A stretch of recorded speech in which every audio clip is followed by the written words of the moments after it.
পৃথিবীর সবচেয়ে প্রাচীনতম শহর কোনটি? আনসার হচ্ছে জেরিকো।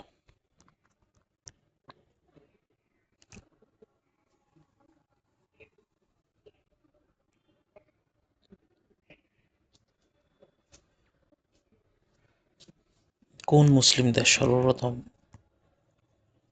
ইসরায়েলকে স্বীকৃতি দান করে? সেটা হচ্ছে মিশর। তুরস্ক কিন্তু মুসলিম প্রধান দেশ না, সেটা হচ্ছে মিশর মুসলিম প্রধান দেশ হিসেবে সর্বপ্রথম ইসরায়েলকে স্বীকৃতি দান করে। কত সালে সেটা মিশর ইসরায়েলকে স্বীকৃতি দান করে?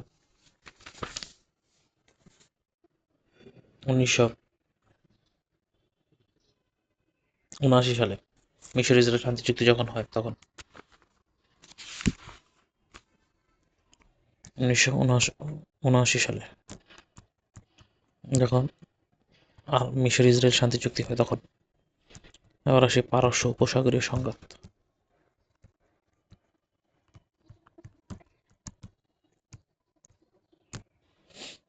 ইরাক ইরান যুদ্ধ 1980 থেকে 88। সাতিল আরব জলপথ নিয়ে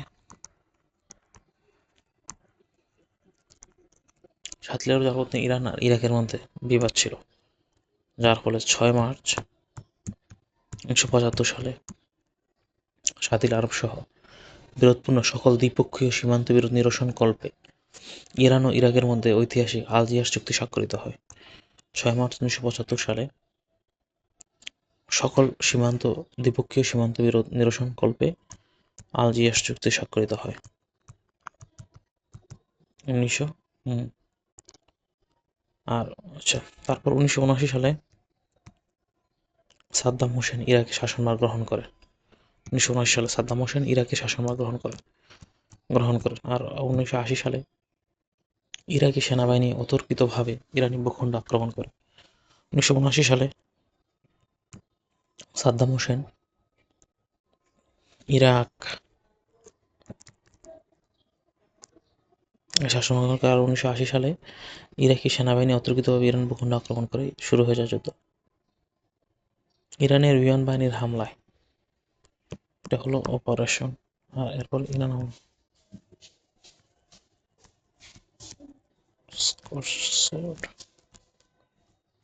ইরানের বিমান বাহিনীর হামলায় ইরাকের দক্ষিণ পূর্বে অবস্থিত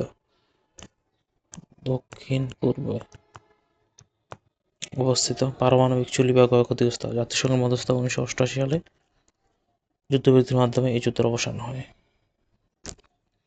দেন আসি প্রথম উপসাগরীয় যুদ্ধ।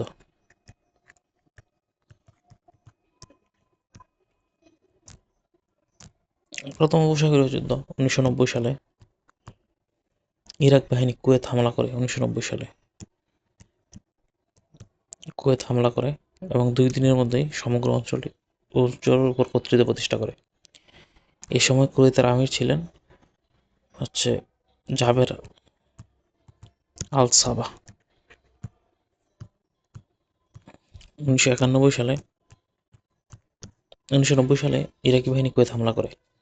আর 1991 সালে বাংলাদেশ সহ মোট 35টি দেশ যুক্তরাষ্ট্রের নেতৃত্বে পারস্য উপসাগরীয় যুদ্ধে জড়িয়ে পড়ে।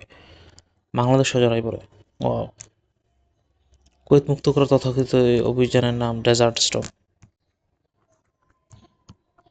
কুয়েত মুক্ত করার এই অভিযানের নাম হচ্ছে ডেজার্ট স্টর্ম। স্বল্প অভিযানেই কুয়েতকে দখলমুক্ত করে বহুজাতিক বাহিনী।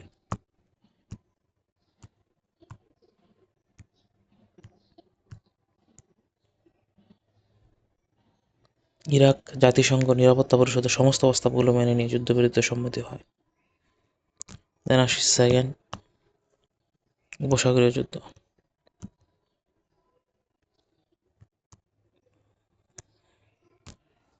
সেকেন্ড উপসাগরীয় যুদ্ধ ইরাকের কাছে গণবিধ্বংসী অস্ত্র রয়েছে এমন অভিযোগে 2003 সালে ইঙ্গো-মার্কিন জোট ইরাকে অভিযান শুরু করে। 2003 সালে গণবিধ্বংসী ম্যাসিভ ওয়েপন ডিস্ট্রাকশন এই অস্ত্র রয়েছে এই অভিযোগে 2003 সালে ইঙ্গো-মার্কিন জোট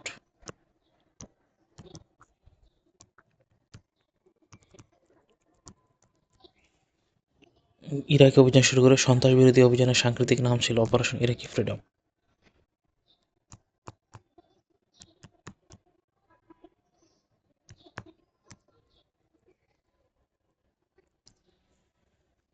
মার্কিন বাহিনীর আক্রমণে ইরাকের প্রেসিডেন্ট সাদ্দাম হোসেনের পতন ঘটে। মার্কিন জোট মার্কিন অভিযানের কয়েক মাসের মধ্যে সেখানকার আমেরিকানদের পরিচালিত কারাগারগুলোতে বন্দীদের নির্যাতনের অভিযোগ নিয়ে আন্তর্জাতিক উদ্বেগ দেখাতে। এর মধ্যে সবচেয়ে আলোচিত ছিল ইরাকের রাজধানী বাগদাদের ভূখণ্ডে অবস্থিত আবু গারিব নামের একটি কারাগারে বন্দী নির্যাতনের ঘটনা। কারণ দ্বিতীয় উপসাগরীয় যুদ্ধটা হচ্ছে 2003 সালে, আর প্রথম উপসাগরীয় যুদ্ধ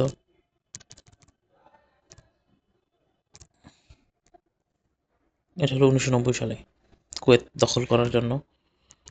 1990 সালে কুয়েত দখল করার চেষ্টা, ডেজার্ট স্টর্ম, কুয়েত মুক্ত করার অভিযান। আর অপারেশন ইরাকি ফ্রিডম সন্ত্রাস বিরোধী অভিযান নাম ছিল মার্কিন বাহিনীর আক্রমণে সাদ্দাম হোসেনের পতন হয়।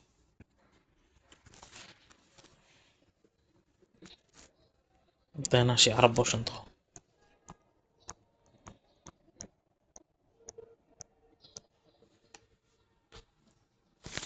2010 সালের প্রথমার্ধে আরব বিশ্বের বিভিন্ন দেশে হয়ে যাওয়া গণবিপ্লবের আরব বসন্ত নামে পরিচিত। 2010-এর প্রথমার্ধে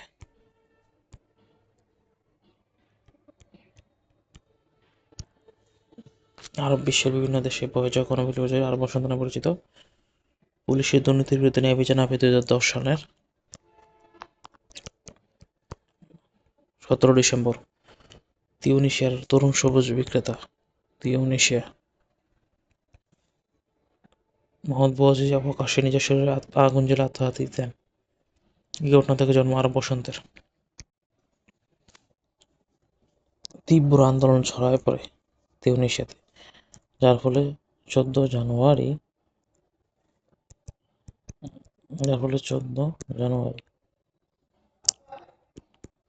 11 সালে পদত্যাগ করেন আহমেদ বেন আলী। বিদ্রোহীর এই আগুন আরব বিশ্বের বিভিন্ন দেশে ছড়িয়ে পড়ে। মিশর,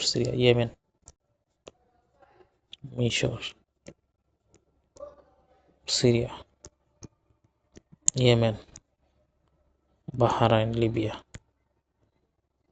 ছড়িয়ে পড়ে এই আন্দোলন। প্রথমে আসে মিশর। তিউনিসিয়া সফল বিপ্লবের পর পরিণতি উজ্জীবিত করে মিশরের হোসনি মোবারকের স্বৈরশাসন নিষ্পেষিত মিশরের সাধারণ মানুষকে উজ্জীবিত করে। তারা কায়রোর তাহরির স্কয়ারে মুক্তিকামী মানুষ একত্রিত হয়। গণ আন্দোলনমুখী 2011 সালে 30 বছর স্বৈরশাসনের ইতি ঘটে হোসনি মোবারকের। গণতান্ত্রিক উপায়েই ক্ষমতায় আসে মুসলিম ব্রাদারহুড।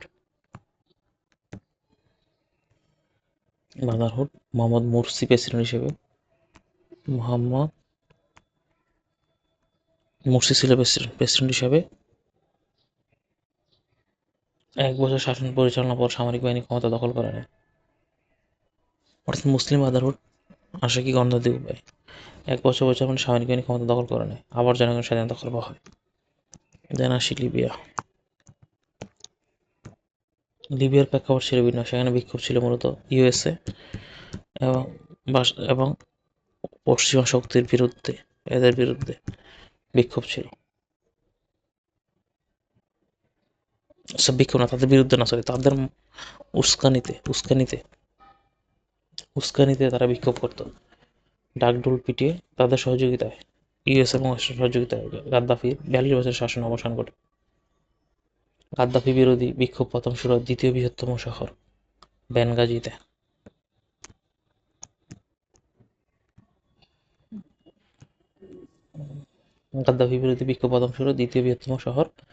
বেনগাজিতে। মিশরতায়, আর লড়াইটা হয়েছিল মিশরতায়। গাদ্দাফি এবং গাদ্দাফির মধ্যে প্রচণ্ড লড়াই হয়। 2011 সালে ত্রিপোলিতে ঢুকে পড়ে বিদ্রোহীরা এবং রাজধানী হচ্ছে ত্রিপোলি। এর আশেপাশে রাজধানীর আশেপাশে ছিল গ্রিন স্কোয়ার। এই গ্রিন স্কোয়ার দখল করে নেয় বিদ্রোহীরা এবং এই স্কোয়ারের নতুন নাম দেয় শহীদ চত্বর।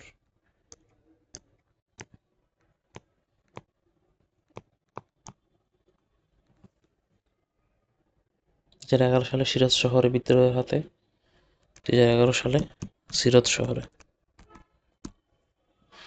শহরে বিদ্রোহীদের হাতে আটক নিয়ে নিহত হন গাদ্দাফি সিরাজ শহরে।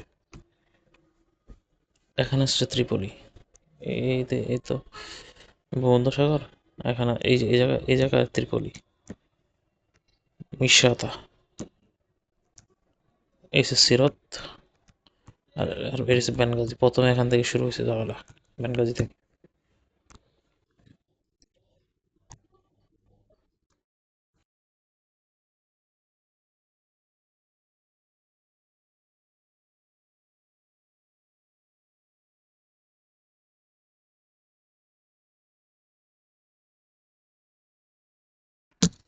দেন আসি সিরিয়া।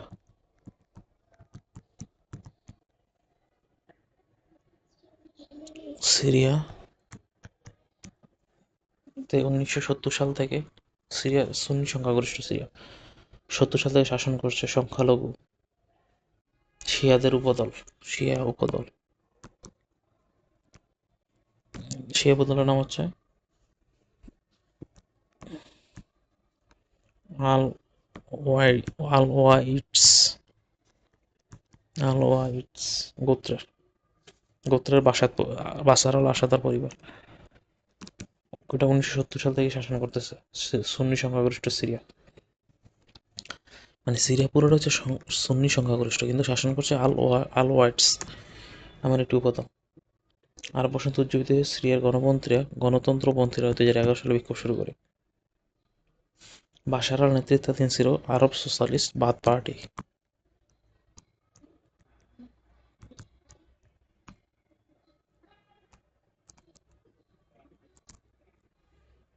বাথ পার্টি, এই বাথ পার্টির সরকার বিক্ষোভ দমনে রক্ষকের পথ বেছে নেয়। এক পর্যায়ে প্রেসিডেন্টের বিক্ষোভ দমনে রক্ষকের পথ বেছে নিলে জনগণ প্রতিবাদ আরো ছড়ায় পড়ে। এক পর্যায়ে দেশ জুড়ে প্রেসিডেন্ট পদত্যাগের দাবিতে পরিণত হয়। অস্ত্র হাতে তুলে নেয় বিরোধীরা, বেসামরিক জনগণ ও সেনাবাহিনীর দলত্যাগী সৈন্যরা। Free Syrian army. যুদ্ধদল গঠন করে গৃহযুদ্ধ শুরু হয়।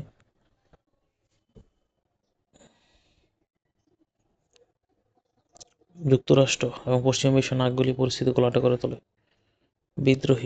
বিদ্রোহীদের পক্ষ অবলম্বন করে ইউএসএ, সৌদি আরব, তুরস্ক। আর বাশার আল আসাদের সরকারের পক্ষ নেয় Russia, Iran.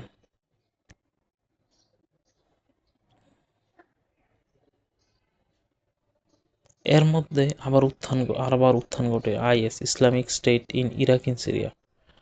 ISIS, Islamic state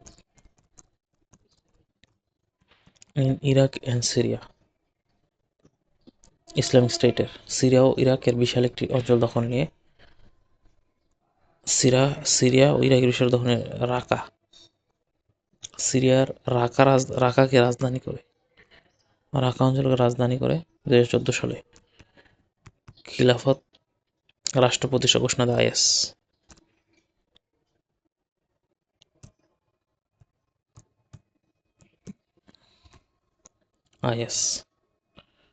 আইএসের বিভিন্ন কর্মকাণ্ড সমালোচনার মুখে 2017 সালে এই খিলাফত রাষ্ট্রের পতন ঘটে। সিরিয়াতে যুদ্ধের কারণে এর বিশ্বের অন্যতম প্রাচীন শহর দামেস্ক, আলেপ্পো, ইদলিব, পালমিরা সিরিয়ার মানুষের মৃত্যুবরণে পরিণত। বাস্তুচ্যুত সিরিয়ার অর্ধেক মানুষ। বাঁচাতে ইউরোপকে শেষ আশ্রয় হিসেবে বেছে নেয়, ফলে ইউরোপে অভিবাসী সংকট দেখা দেয়। তাই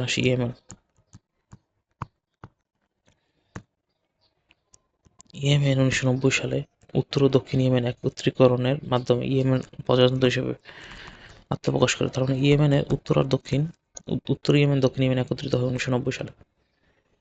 সেই থেকে ইয়েমেনের ক্ষমতায় ছিলেন প্রেসিডেন্ট সালেহ। আরব বসন্ত ইয়েমেনে পৌঁছায় 2012 সালে। সালেহ তার ডেপুটি আব দ্বারা আবদার আবু মানসুরের কাছে ক্ষমতা হস্তান্তর করে। প্রেসিডেন্ট হাদিকে আল কায়দার হামলা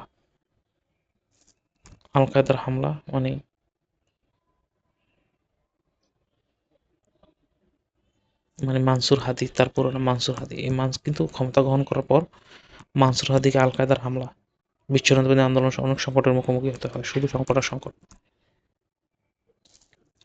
হাদির দুর্বলতার সুযোগে ইয়েমেনে জাইদি শিয়া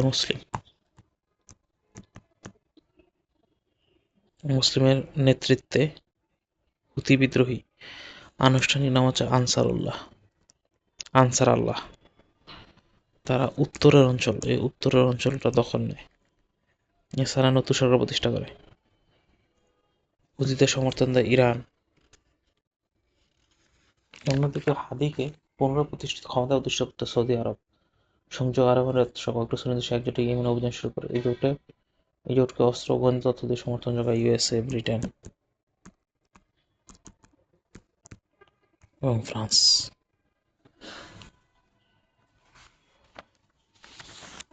তার মানে ইয়েমেনে জাইদি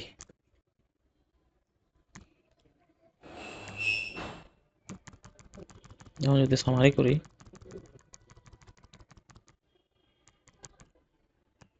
পৃথিবীর প্রাচীনতম শহর হচ্ছে জেরিকো। প্রথম ইসরায়েলকে স্বীকৃতিদারী মুসলিম দেশ হচ্ছে মিশর, 1979 সালে। পারস্য উপসাগরীয় সংঘাত 1980 থেকে 88 সাল পর্যন্ত। 1980 থেকে 88 সাল পর্যন্ত হয় ইরাক-ইরান যুদ্ধ। 8 বছর ধরে শাতিল আরব জলপথ এবং সর্বপ্রথম শাতিল আরব সহ সীমান্ত বিরোধ নিয়ে মতবিবাদ ছিল, যার ফলে 6 মার্চ 1975 সালে আলজিয়ার্স চুক্তি স্বাক্ষরিত হয়। এই বীরত্বপূর্ণ। আসসালাম। হ্যাঁ করছেন, আপনি করছেন?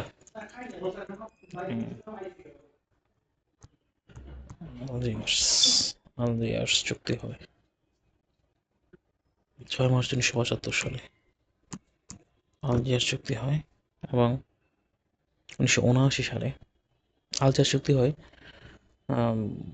সীমান্ত বিরোধগুলো নিরসন হয়। কিন্তু 1979 সালে সাদ্দাম হোসেন ইরাকের ক্ষমতা গ্রহণ করে এবং 1980 সালে আক্রমণ করে ইরান। আর ইরানি বিমান বাহিনী হামলার নাম হচ্ছে অপারেশন স্কটস সোয়ার্ড। ইরাকের বাগদাদের দক্ষিণ-পূর্ব অবস্থিত পারমাণবিক পল্লী ক্ষতিগ্রস্ত হয়। জাতিসংঘ 1990 সালে যুদ্ধ ঘোষিত হয়। প্রথম উপসাগরীয় যুদ্ধ হয় 1990 সালে, যে ইরাকি বাহিনী কুয়েত দুই দিনে সমস্ত অঞ্চলের উপর কর্তৃত্ব প্রতিষ্ঠা করে আক্রমণ করে। তখন ইরাকের প্রেসিডেন্ট ছিলেন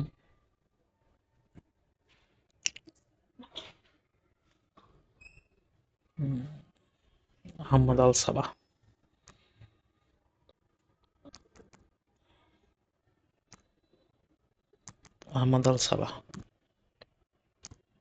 তখন ইরাকের কুয়েতের আমির ছিলেন আহমেদ আল সাবাহ। 1991 সালে 35টি দেশ যুদ্ধে নামে, পারস্য উপসাগরীয় যুদ্ধে। কুয়েতকে মুক্ত করার এই অভিযানের নাম ছিল ডেজার্ট স্টর্ম। নিরাপত্তা পরিষদ প্রস্তাব মেনে ইরাক পরে যুদ্ধবিরতিতে সম্মত হয়। আর তৃতীয় উপসাগরীয় যুদ্ধ হয়েছিল 2003 সালে।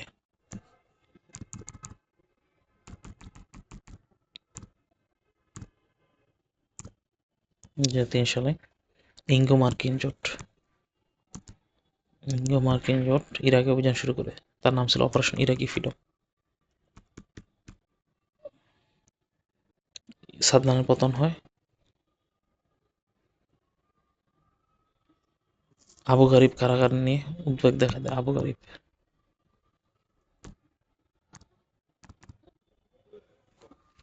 এরপর আসে আরব বসন্ত হয় 2010 দশকের প্রথমার্ধে আরব বিশ্বে। 2010 সালের 17 ডিসেম্বর তিউনিসিয়ার সবজি বিক্রেতা বোয়াজিজি প্রকাশ্যে নিজের শরীরে আগুন দিয়ে আত্মাহুতি দেন।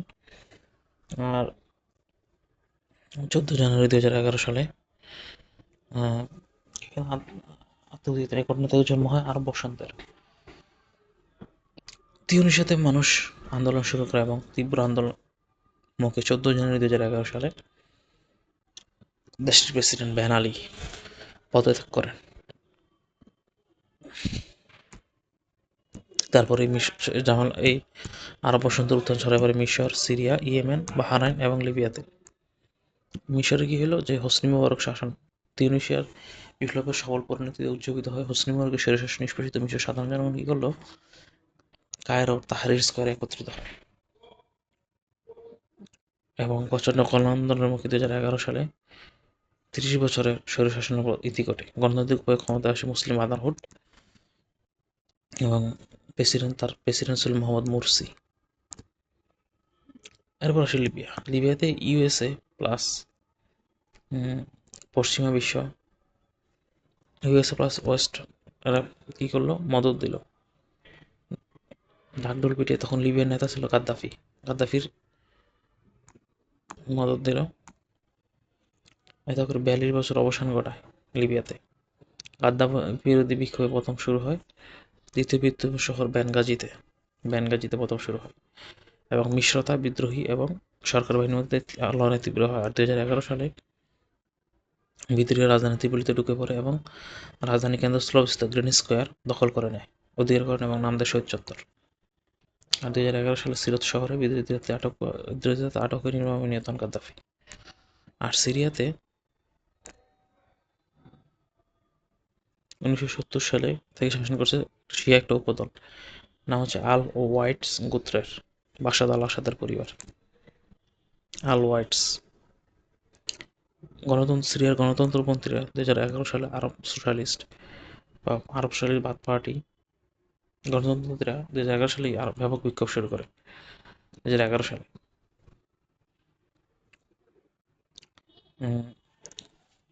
বাশার আল আসাদের নেতৃত্বাধীন আরব সোশ্যালিস্ট বাথ পার্টি সরকারি বিক্ষোভ দমনে রক্তকর পথ বেছে নেয়। এতে প্রতিবাদ ছড়াই পড়ে। অস্ত্র হাতে তোলে বিরোধীরা এবং সেনাবাহিনী দল থেকে সেনাবাহিনীর দল থেকে সৈন্যরা এবং বেসামরিক জনগণ ফ্রি সিরিয়ান আর্মি গঠন করে। সবাই আর বসন্ত উজ্জীবিত হয়েছে লিবিয়াতে, সিরিয়াতে, মিশরে। এই গৃহযুদ্ধে বাশার আল আসাদ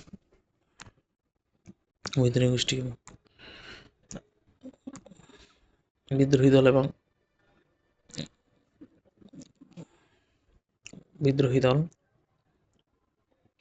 যুদ্ধ ছিল প্রথমে বাশার আল আসাদের অনুগত সেনাবাহিনী বিদ্রোহীদের মধ্যে। ইউএস এবং পশ্চিমা বিশ্ব নাক গলাইতে পরিস্থিতি আরো ঘোলাটে করে তোলে। ইউএসএ,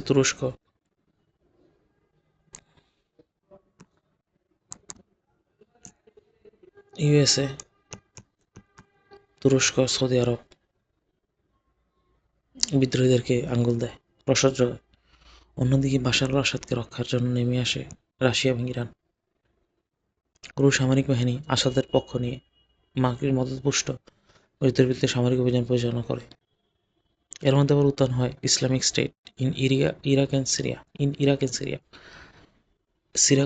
সিরিয়া ও ইরাকের বিশাল অংশ দখল করে নিয়ে সিরিয়ার রাজধানী রাকাকে রাজধানী করে 2014 সালে খিলাফত প্রতিষ্ঠার ঘোষণা দেয়। 2016 সালে খিলাফত রাষ্ট্রটির পতন ঘটে। যুদ্ধের কারণে দামেস্ক, ইদলিব এবং পালমিরা মৃত্যু পরিণত হয়। আর ইয়েমেনে 1990 সালে উত্তর ইয়েমেন এবং দক্ষিণ ইয়েমেন একত্রিত হয়ে প্রজাতন্ত্র হিসেবে আত্মপ্রকাশ করে। তখন ক্ষমতায় প্রেসিডেন্ট ছিলেন আলী আবদুল্লাহ সালেহ। আরব বসন্তের এখানে 2012 সালে প্রেসিডেন্ট সালেহ তার ডেপুটি আমদারা মানসুর হাদি কাছে ক্ষমতা হস্তান্তর করে। হাদিকে আল কায়দা, দক্ষিণ বিচ্ছিন্নতাবাদী আন্দোলন সব সংকটের মুখোমুখি হতে হয়। এই দুর্বলতার সুযোগে ইয়েমেনের জাহিদি শিয়া মুসলিম দেশটির উত্তরের বিস্তীর্ণ এলাকা দখল করে নিয়ে ইয়েমেনের রাজধানী সানায় নতুন সরকার প্রতিষ্ঠা করে। হুতিদের সমর্থন দেয় ইরান। অন্যদিকে হাদিকে পুনঃপ্রতিষ্ঠিত করতে সৌদি আরব সংযুক্ত আরব আমিরাত প্রতি সৈন্য দেয়, একজোট হয়ে মিনে অভিযান শুরু করে।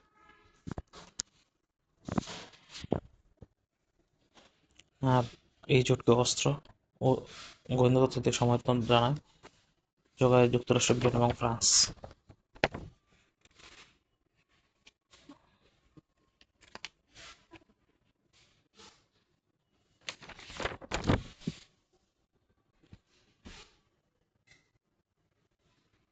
পৃথিবীর সবচেয়ে প্রাচীনতম শহর হচ্ছে জেরিকো। আর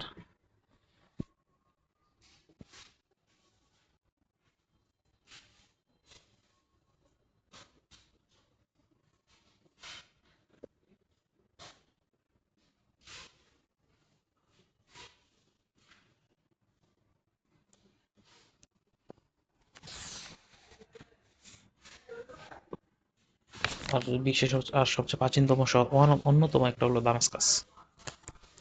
আবার সেই কাতার সংকট।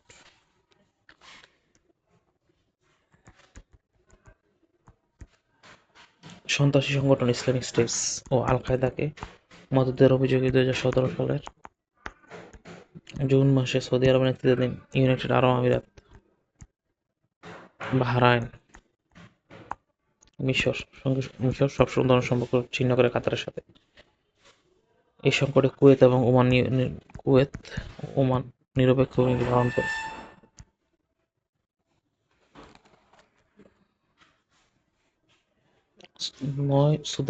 9 জুলাই 2011 সালে সুদান থেকে বিশ্বের নবীনতম 195তম স্বাধীনতা হিসেবে আত্মপ্রকাশ করে দক্ষিণ সুদান। সুদান ও দক্ষিণ সুদানের সীমান্তবর্তী বিরোধপূর্ণ সীমান্ত নিয়ে তাদের মধ্যে বিরোধ আছে। এই অঞ্চল নিয়ে তাদের মাঝে বিরোধ আছে। ইনোসিস সাইপ্রাস নিয়ে গ্রিস ও তুরস্কের মধ্যে বিরোধ আছে। সাইপ্রাসকে গ্রিসের সঙ্গে যুক্ত করার আন্দোলনের নাম হচ্ছে ইনোসিস, যা গ্রিসের সাথে যুক্ত করা। এই যে সাইপ্রাস, নিচের অংশে গ্রিস, উপরের অংশে তুরস্ক নিয়ন্ত্রণ করে। এই অংশ গ্রিস নিয়ন্ত্রণ করে এবং সাইপ্রাস মধ্যপ্রাচ্যের অংশ। সাইপ্রাস নিয়ে গ্রিস ও তুরস্কের মধ্যে বিবাদ রয়েছে। সাইপ্রাসকে গ্রিসের সঙ্গে যুক্ত করার নাম ইনোসিস। গ্রিসের সমর্থনমূলক সামরিক জান্তা সাইপ্রাস ক্ষমতায় বসলে তুরস্ক 1974 সালে আগ্রাসন চালায়। 1974 সালে সাইপ্রাসে সামরিক আগ্রাসন চালায়।